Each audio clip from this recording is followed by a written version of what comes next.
बंधुओं, ब्रज की पाठशाला में आप सबका स्वागत है।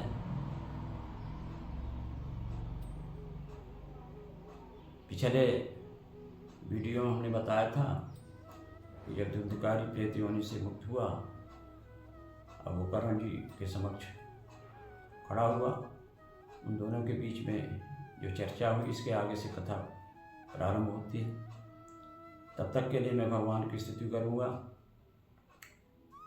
कृष्णं नारायणं वन्दे कृष्णं वन्दे व्रजप्रियं, कृष्णं द्वैपायनं वन्दे कृष्णं वन्दे पृथासुतं, सच्चिदानन्दरूपाय विश्वोत्पत्त्यादिहेतवे, तापत्रयविनाशाय श्रीकृष्णाय वयं नमः। यमप्रव्रजन्तुमनुपेतमुपेतकृत्यं, द्वैपायनो विरहकातर आजुहाव, पुत्रेति तन्मयतया तरवोऽभिनेन्दु, स्तं सर्वभूतहृदयं मुनिमानतोऽस्मि। नारायणं नमस्कृत्य नरं चैव नरोत्तमं, देवी सरस्वती व्यासं ततो जयमुदीरये।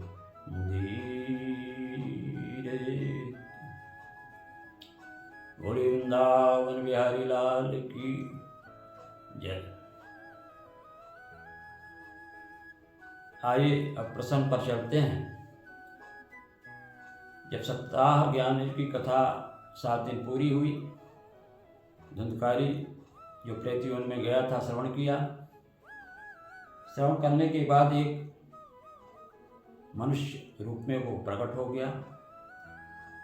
उसके कानों में कुंडल, पीताम्बरधारी, श्यामला शरीर, मुकुट धारण किए हुए। वो कर्ण जी को प्रणाम किया। ऐ मेरे भाई, तूने मुझे प्रेत योनि से मुक्त कर दिया। प्रेत पीड़ा का नाश करने वाली यह सप्ताह ज्ञान की कथा धन्य है। कंपते सर्व पापानि सप्ताह श्रवणे स्थिते, अस्माकं प्रलयं सद्यः कथा चेयं करिष्यति।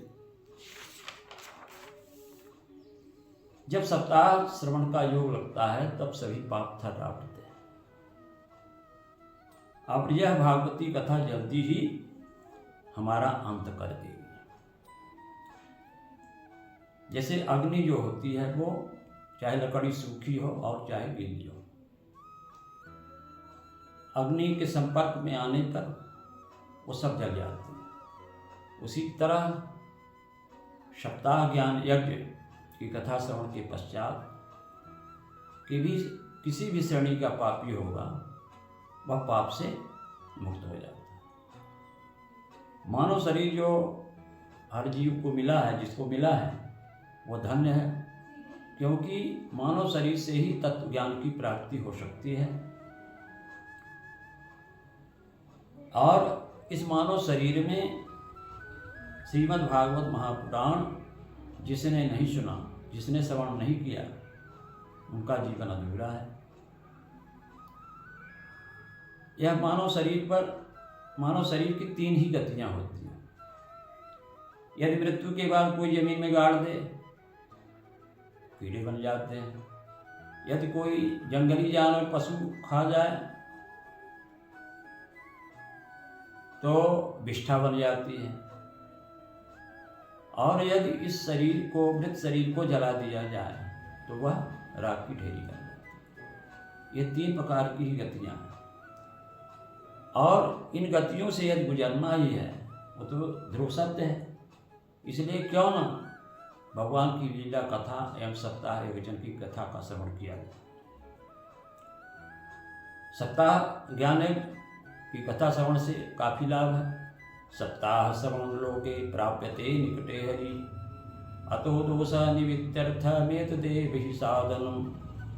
सप्ताह श्रवण करने से, श्रीमद् भागवत पुराण सप्ताह ज्ञान की कथा से जो श्रवण करता है, वह भगवान उसके ऊपर प्रसन्न हो जाते हैं और अतो दोषा निवृत्त्यर्थम एतदेव साधन।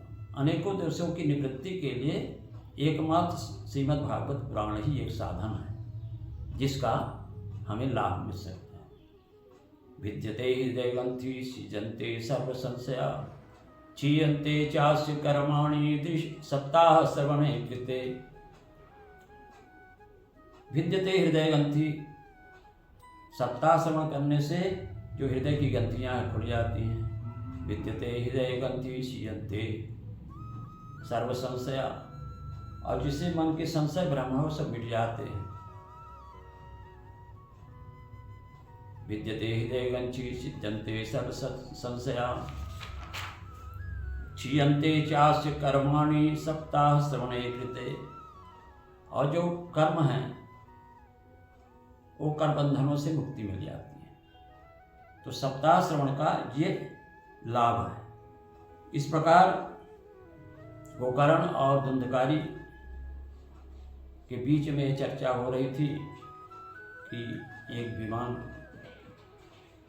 वहाँ उतरा जिसमें भगवान के पार्षद थे। चमकीला विमान था, प्रकाशमय था, और धुंधकारी की ओर इशारा किया। वो विमान पे चढ़ने के लिए पहुंचा। तब तक गोकर्ण जी ने पूछ ही लिया, अत्रैव बहवः सन्ति श्रोतारो मम निर्मला आनीतानि विमानानि न तेषां युगपत्कृतः। इस सभा में जितने लोग बैठे थे सभी ने कथा श्रवण की। फिर एक ही व्यक्ति के लिए विमान क्यों आया? विमान तो सबके लिए आना चाहिए। हमने कथा सुनाई, धुंधकारी के अलावा अन्य 17 गण भी थे, फिर भी एक ही विमान आया और धुंधकारी जा रहा है। इसका क्या कारण है? जब भगवान के सेवकों से पूछा तो भगवान के सेवकों ने कहा कि गोकर्ण जी, ये श्रवण का भेद है, श्रवण के भेद से ही उनको लाभ नहीं मिला। श्रवण तो करते रहे लेकिन विधिवत श्रवण उन्होंने नहीं किया। विधिवत श्रवण का मतलब हो गया कि आप सुने और उस पर मनन भी करें, चिंतन भी करें। लेकिन धुंधकारी चूंकि प्रेत योनि में था तो उसने क्या किया? सप्तरात्म कोई शैव प्रेतेन श्रवणोन्वितं मननादि तथा तेन स्थिर चित्ते कृतं वृषं। वो 7 दिन तक कथा जब श्रवण करता था तो जो जो विषय होता है उसका मनन और निधिध्यासन भी करता था, मनन करता था। अधीरं च हतं ज्ञानं प्रमादेन हतं सितं संदिग्धो ही हतो मंतो व्यक्तितो हतो जपा। जो ज्ञान दृढ़ नहीं होता वो बेकार हो जाता है। अधीरं च हतं ज्ञानं प्रमादेन हतं श्रुतं। और श्रवण का संदेह से कोई लाभ नहीं होता। और संदिग्धो ही मतो मंत्रो, संदेह से मंत्र का कोई लाभ नहीं है, बेकार हो जाता है। व्यग्रचित्तो हतो जपा। और चित्त अगर व्यग्र हो तो कितना भी हम माला लेके जाप करते रहें उसका कोई असर नहीं होने वाला। विश्वासो गुरुवाक्येषु शश्मी दीनत्व भावनम् मनो दोषैश्चैव कथायां निश्चलामति। गुरुवचनों में विश्वास, विश्वासो गुरुवाक्येषु शश्मी दीनत्व भावना, सभी पर दया का भाव। मनो दोषैश्चैव, मन के दोषों पर विजय प्राप्त करें। कथायां निश्चलामति, और कथा में चित्त की एकाग्रता। यदि चित्त की एकाग्रता नहीं होगी तो श्रवण का यथार्थ लाभ नहीं मिलता, यथार्थ फल नहीं मिलेगा। कहीं कथा श्रवण करते रहे और मनीराम कहीं चले गए तो कितनी भी कथा सुनते रहे कोई पल्ले पड़ने वाला नहीं है। इसलिए मनीराम भी रहे और चित्त की एकाग्रता रहे, तब तो यथार्थ श्रवण का फल मिलता है, अन्यथा नहीं मिलता। इसलिए गोकर्ण जी आप श्रावण मास में इन सबको कथा श्रवण कराइए। तो निश्चित रूप से प्रभु आपको लेने आएंगे और आपको अपने धाम में ले जाएंगे। श्रावणे मासि गोकर्ण कथा मुचे तथा पुन सप्तरातिवतीं भूयः श्रवणं तयि कृतं पुनः। श्रावण महीने में गोकर्ण जी ने पुनः कथा प्रारंभ करी। सभी श्रोता इकट्ठे हुए, सभी लोग, और जब 7 दिन कथा समाप्त हुई तो भक्तों से भरा हुआ एक विमान, स्वयं भगवान उसमें उपस्थित आ गए प्रसन्न चित्त से। 5 जन्म धरिम चक्रे हर्षा तत्व स्वयं हरि, गोकर्ण तू क्षमालिंग्या करुस्व सदिशं हरि। भगवान प्रसन्न होके उपस्थित हुए, 5 जन शंख की ध्वनि करने लगे और गोकर्ण को अपने हृदय से लगा लिया, अपने समान बना लिया। भक्त भी जो है सब पीताम्बरधारी हो गए, जितने थे कथा श्रवण वाले, और कुंडलधारी हो गए। कुत्ते चांडाल जितने भी थे वो सब पवित्र हो गए, और भगवान सब इनको लेकर के और अपने गोलोक धाम को ले गए। अयोध्यावासिनः पूर्वं यथा रामेण संगता, तथा कृष्णेन ते नीता गोलोकं योगी दुर्लभम। जिस प्रकार पूर्व काल में अयोध्यावासी भगवान श्री राम के साथ साकेत धाम को पधारे थे, इसी प्रकार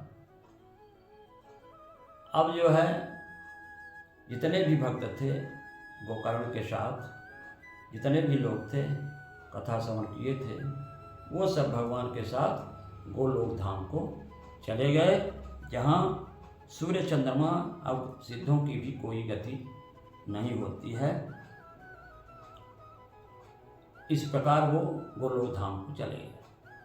ब्रह्मोत्र ते किं फलवृन्दमुज्ज्वलं, सप्ताहयज्ञेन कथा सुसञ्चितं, कर्णेन गोकर्ण कथाक्षरौ वै, पीतस्य ते गर्भकथा न भूयः। सप्ताह ज्ञान यज्ञ का जो उज्जवल फल संचित होता है, उससे विषय में हम आपसे क्या कहें। जिन लोगों ने गोकर्ण की कथा श्रवण की थी, कथा श्रवण के पश्चात वो फिर माता के गर्भ में नहीं आए, उनका अवतार, उनका जन्म ही नहीं हुआ। इस प्रकार यह कथा बड़ी ही पवित्र है, और इसको अगर श्रवण किया जाए तो पापों से मुक्ति हो जाती है। विशेषकर श्राद्ध के समय यदि इस कथा का श्रवण कराया जाए तो पितरों को तृप्ति होती है, और यदि प्रतिदिन इस कथा का श्रवण किया जाए तो मोक्ष की प्राप्ति हो जाती है। बोली वृंदावन बिहारी लाल की जय। तो श्रोता बंधुओं, अब आज यहीं कथा समाप्त करते हैं। अगली कथा में हम सप्ताह यज्ञ की विधि, किस प्रकार की तैयारी की जाती है और क्या क्या करने पड़ते हैं इस कार्यक्रम के लिए, उस पर चर्चा होगी। तब तक के लिए हम अपनी वाणी में विराम देते हुए कथा समाप्त करते हैं। जय श्री कृष्ण, राधे राधे।